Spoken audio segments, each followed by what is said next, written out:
বরিশাল আঘইলঝাড়া উপজেলা বাগদা ইউনিয়নের পশ্চিম বাগদা বাজারে এক বিএনপির নেতার বিরুদ্ধে মিথ্যা অপপ্রচার চালিয়ে যাচ্ছে একদল কুচক্রী মহল।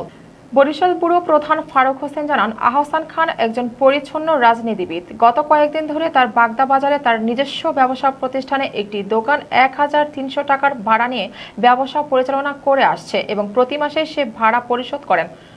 দোকান মালিক কোটালীপাড়ার বাসিন্দা মসজিদ খানের স্ত্রী ও মেয়ে এই ভাড়া নিয়ে যান প্রতি মাসের ৫ তারিখেই। কিন্তু একটি পক্ষ আহসান খান আপনকে রাজনৈতিকভাবে মান সম্মান ক্ষুণ্ণ করার জন্য নানান রকমের ষড়যন্ত্র করে আসছে এবং সাংবাদিকদের ভুল তথ্য দিয়ে মিথ্যা অপপ্রচার চালিয়ে যাচ্ছে। তাই আহসান খান আপন তার রাজনৈতিক অভিভাবক ও প্রশাসনের কাছ থেকে সঠিক ন্যায় বিচার পাওয়ার আশা কামনা করছেন।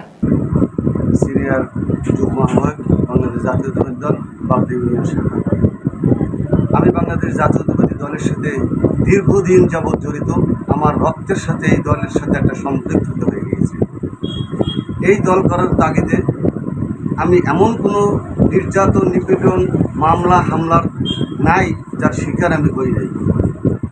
আমার এই ব্যবসা প্রতিষ্ঠানে আমি 2022 সালে 5ই নভেম্বর বাংলাদেশ জাতীয়তাবাদী দলের ঘোষিত বরিশালে কর্মসূচিতে যাওয়ার কারণে আমার এই ঘরকে তালাবদ্ধ করে রাখে, আমার গুন্ডাটাকে টেনে নিয়ে ভেঙে ফেলে।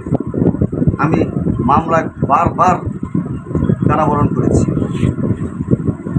আপনারা যে অভিযোগের ভিত্তিতে আসছেন, এই অভিযোগটা সম্পূর্ণ ভিত্তিহীন, বানোয়াট এবং মিথ্যা।